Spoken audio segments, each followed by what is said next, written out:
Baca lagi. Kawan-kawan baca dimanapun Anda berada. Siapkan posisi nyaman, fokuskan pendengaran, mari baca teks dan suara. Sapiens, karangan Yuval Noah Harari, bagian 1, Revolusi Kognitif. Bersalah seperti yang dituduhkan. Beberapa ahli berupaya untuk membebaskan spesies manusia dari tuduhan kesalahan atas kepunahan megafauna Australia dengan menyalahkan perubahan iklim sebagai kambing hitam dalam kasus ini. Namun sulit untuk mempercayai bahwa Homo sapiens tidak memiliki kesalahan sama sekali. Ada 3 bukti yang mengurangi kekuatan argumen perubahan iklim dan menyalahkan nenek moyang kita atas kepunahan ini. Pertama, meskipun iklim di Australia mengalami perubahan sekitar 45.000 tahun yang lalu, perubahan tersebut tidak dapat dianggap sebagai faktor utama penyebab kepunahan. Sulit untuk menyimpulkan bahwa hanya perubahan cuaca yang baru terjadi menyebabkan kepunahan yang sangat massal. Saat ini, seringkali kita cenderung mengaitkan segala hal dengan perubahan iklim. Namun yang perlu dipahami adalah bahwa iklim bumi selalu berubah secara konstan. Perubahan iklim terus-menerus terjadi di latar belakang setiap peristiwa dalam sejarah. Sebagai contoh, teori yang menyatakan bahwa perubahan iklim adalah satu-satunya faktor yang bertanggung jawab atas kepunahan megafauna Australia tidaklah memadai. Terdapat bukti yang lain perlu dipertimbangkan untuk menggali akar penyebabnya. Perubahan iklim hanya merupakan salah satu elemen dalam keadaan yang kompleks yang mempengaruhi ekosistem. Kita perlu melihat faktor lain seperti perubahan lingkungan, perbaruan berlebihan, atau interaksi dengan spesies yang lain mungkin juga berperan dalam kepunahan ini. Oleh karena itu, sementara perubahan iklim dapat mempengaruhi ekosistem, bukti yang ada menunjukkan bahwa kita tidak boleh secara langsung menyalahkan iklim sebagai satu-satunya faktor penyebab kepunahan megafauna Australia. Kita perlu mempertimbangkan faktor-faktor lain yang mungkin berkontribusi terhadap peristiwa tersebut, agar dapat mengalami sepenuhnya tanggung jawab kita atas kepunahan spesies ini. Planet kita telah mengalami siklus penghangatan dan pendinginan yang berulang. Dalam beberapa juta tahun terakhir, zaman es terjadi sekitar setiap 100.000 tahun. Zaman es terakhir terjadi sekitar 75.000 tahun yang lalu hingga 15.000 tahun yang lalu.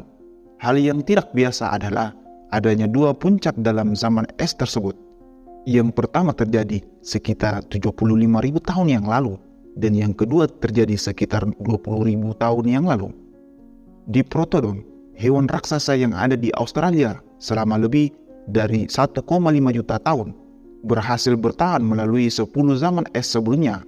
Bahkan, ia juga selamat dari puncak pertama zaman es terakhir sekitar 70.000 tahun yang lalu. Namun mengapa Diprotodon dan sebagian besar megafauna Australia menghilang sekitar 45.000 tahun yang lalu?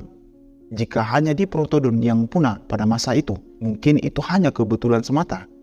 Namun lebih dari 90% megafauna Australia mengalami kepunahan bersamaan dengan Diprotodon. Meskipun buktinya tidak langsung, sulit dipercaya bahwa kita manusia modern secara kebetulan tiba di Australia pada saat binatang-binatang ini punah akibat suhu dingin. Perubahan iklim dapat mempengaruhi ekosistem, dan peristiwa kepunahan megafauna Australia tidak dapat dianggap hanya sebagai kebetulan semata. Kemungkinan adanya interaksi antara manusia dan megafauna seperti perburuan berlebihan juga harus dipertimbangkan. Namun penemuan ini menunjukkan bahwa perubahan iklim pada waktu itu berperan penting dalam kepunahan ini. Kita harus memahami dampak yang ditimbulkan oleh perubahan iklim terhadap ekosistem dan mengambil tanggung jawab atas peran kita dalam melestarikan keanekaragaman hayati di planet ini. Kedua, saat terjadi perubahan iklim yang menyebabkan kepunahan massal, makhluk laut biasanya terdampak sejauh makhluk darat. Namun tidak ada bukti signifikan mengenai kepunahan fauna laut pada periode 45.000 tahun yang lalu. Keterlibatan manusia dapat dengan mudah mengapa megafauna darat Australia mengalami kepunahan sementara binatang laut di sekitarnya tetap bertahan. Terlepas dari kemampuan navigasi yang semakin berkembang, Homo sapiens tetap menjadi kekuatan dominan di darat. Ketiga, kepunahan massal yang serupa dengan pengundulan di dasar Australia terjadi berulang kali dalam beberapa milenium berikutnya. Setiap kali manusia menetap di wilayah baru, dalam kasus-kasus ini, kesalahan manusia tak dapat disangkal. Sebagai contoh, megafauna Selandia Baru yang bertahan melalui perubahan iklim sekitar 45.000 tahun yang lalu tanpa banyak permasalahan mengalami kepunahan yang tiba-tiba setelah manusia pertama menginjakkan kaki di kepulauan tersebut sekitar 800 tahun yang lalu. Hanya dalam beberapa abad, mayoritas megafauna lokal punah, termasuk 60% dari semua spesies burung. Nasib serupa dialami oleh populasi mamut di Pulau Anyer di Samudra Arktik yang terletak sekitar 200 km di utara pesisir Siberia. Selama berjuta-juta tahun, mamut berkembang biak di sebagian besar belahan utara.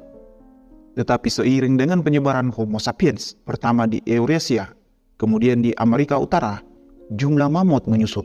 Pada 10.000 tahun yang lalu, mamut sudah punah di seluruh dunia, kecuali di beberapa pulau terpencil Arktik. Yang paling mencolok adalah Pulau Rainier. Populasi mamut di Pulau Rainier tetap bertahan selama beberapa milenium, namun tiba-tiba punah sekitar 4.000 tahun yang lalu.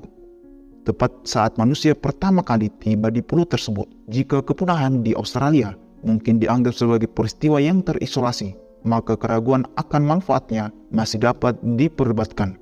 Namun catatan sejarah membuat Homo sapiens terlihat seperti pembunuh ekologis berantai. Pemukim Australia pada saat itu hanya memiliki teknologi zaman batu. Bagaimana mungkin mereka dapat menyebabkan bencana ekologis? Terdapat 3 penjelasan yang saling terkait dengan baik. Binatang besar yang menjadi korban utama kepunahan di Australia memiliki tingkat reproduksi yang lambat. Mereka memiliki masa kehamilan yang panjang, sedikit keturunan per kehamilan, dan jeda yang lama antara setiap kehamilan. Akibatnya, jika manusia membunuh bahkan hanya 1 diprotodon di setiap beberapa bulan, itu sudah cukup untuk mengurangi jumlah populasi diprotodon melebihi jumlah kelahiran.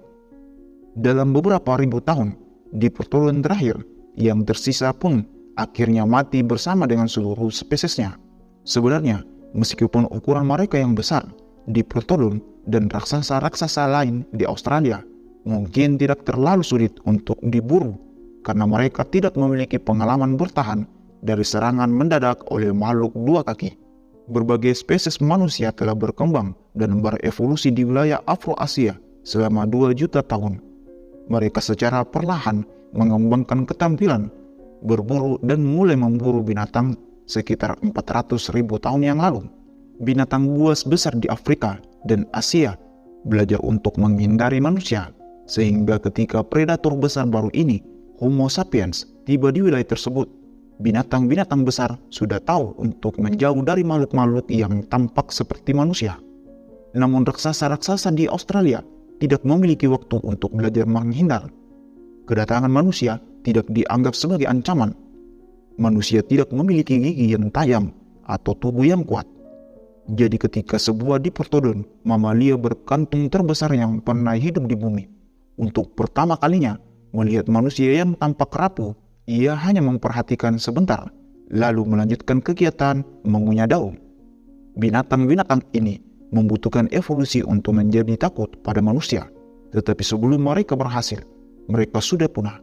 Dalam hal ini, peristiwa kepunahan yang terjadi di Australia menunjukkan bahwa dampak manusia terhadap lingkungan dapat berdampak besar, terutama pada spesies yang tidak memiliki pertahanan alami terhadap manusia.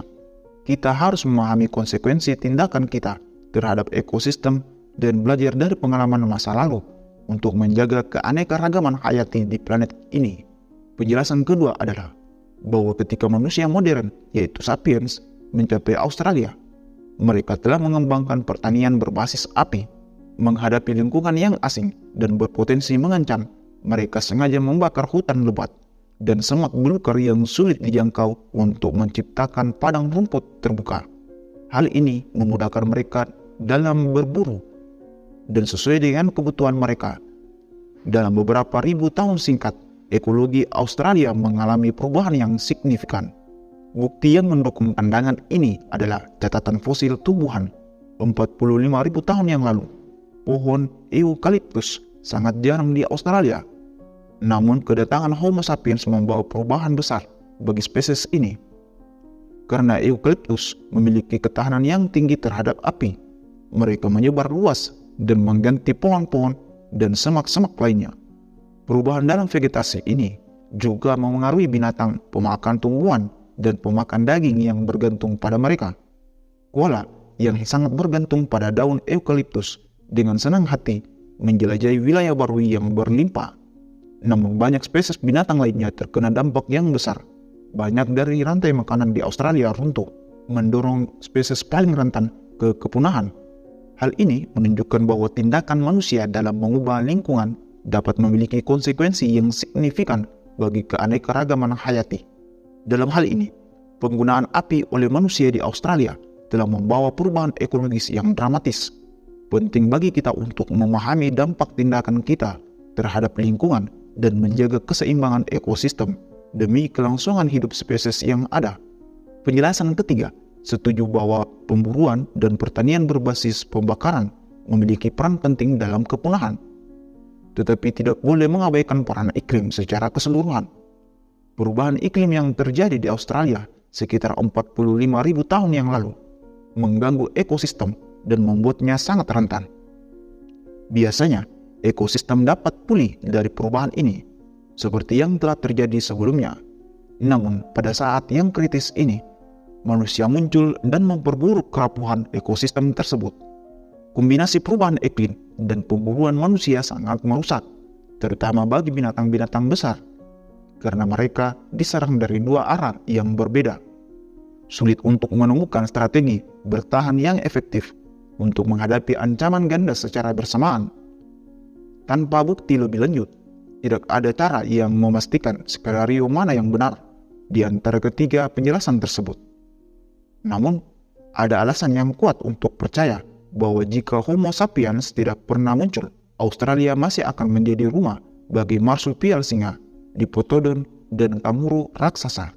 Dalam kesimpulannya, keterlibatan manusia dalam kepunahan megafauna Australia adalah hasil dari faktor-faktor yang saling terkait, termasuk perubahan iklim, perburuan, dan perubahan ekosistem.